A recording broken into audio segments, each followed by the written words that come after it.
On a windswept day in southeast Missouri, this reporter and a man from here play catch. Both are aware that for grown-ups, this simple activity brings back memories. For Dan Bryan, they are of his son, Ethan. How would you describe his relationship with baseball? Oh, it was definitely his love. He wanted to be the best that he could be. He wanted to play on the field at whatever cost. So if it meant learning every position, that's what he was going to do. Ethan was killed in a car crash when he was 16 years old, a high school sophomore already on the varsity baseball team. What did that do to you? I was in a really dark place for quite a while. I knew I was facing depression. It was a very hard time. Dan had regrets, days of would-haves, should-haves. I think a lot of times we spend too much time kind of putting it on autopilot in life. But I really wish I would have soaked in a little more every day. Lost in the vacuum of grief, months went by. One day, Dan's eyes landed on a book someone slipped to him after Ethan's memorial service. The title, A Year of Playing Catch. The author, with the same name as Ethan, used catch as a spiritual odyssey. Dan was inspired. When you first set out to find somebody to play catch with, that first time, what was the response? Absolutely. Because... And who was it? My first catch was with Tyson Price. He was the boy that was in the car with Ethan. He had survived the accident. And Ethan and Tyson were best friends. Wonder if he needed that catch almost as much as you did. He did. Yeah. He did.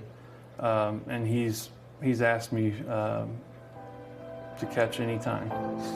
Tyson remembers it well. I think to both of us, it was something that was more of like a healing process, and it's turned into something that's huge, and it's healed. I think it's helped so many other people. Best friend Tyson and Caden Merrill were Ethan's teammates on the baseball team and fishing buddies. Somehow, if you're having a bad day, he'd always pick you up, and just a good guy. He was the true definition of a friend. Gone now nearly 2 years, Ethan's presence is still very much felt. There hasn't been a single game that ever since that I haven't gone into thinking to myself that I'm playing this game not only for myself or my team, but I'm also playing it for Ethan. I just know that he's with me no matter what I'm doing.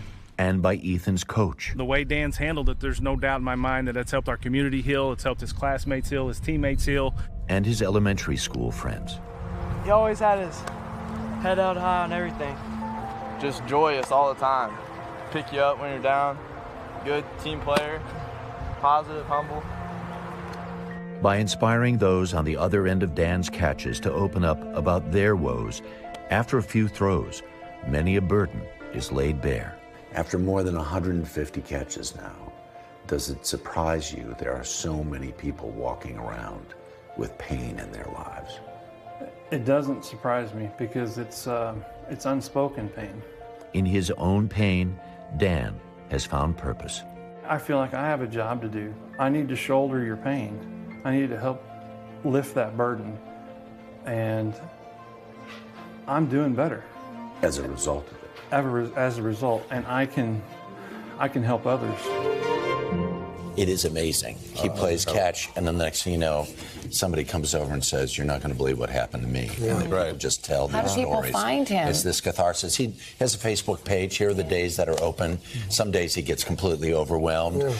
On what would have been Ethan's 18th birthday recently, guess who was throwing out the ceremonial first pitch and meeting Albert Pujols, future Hall of Famer at Busch Stadium? Yeah. That was pretty cool.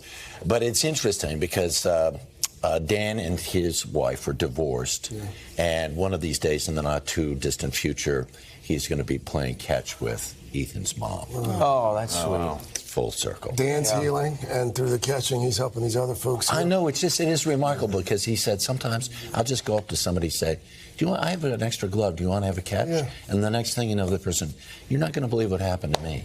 And this is, more than anything else of working on this story, you find that everybody has something, right? It's not like anybody gets through scot-free. Everybody's carrying a little extra. And playing catch does relax you. I was just thinking about this, and we talk about meditation a lot. There's that hypnotic quality to it where you can only think about catching the ball, talking to somebody. The sound. The sound alone, that smack. And also play. Right? It's a little bit of joy. Yeah, and a little bit of lightness. And you're 9 years old again. Yeah. That's Thank great. you. That's Incredible. cool, Harry. Pleasure. Yep. Maybe it'll inspire some folks to go out and play catch this afternoon. Why not?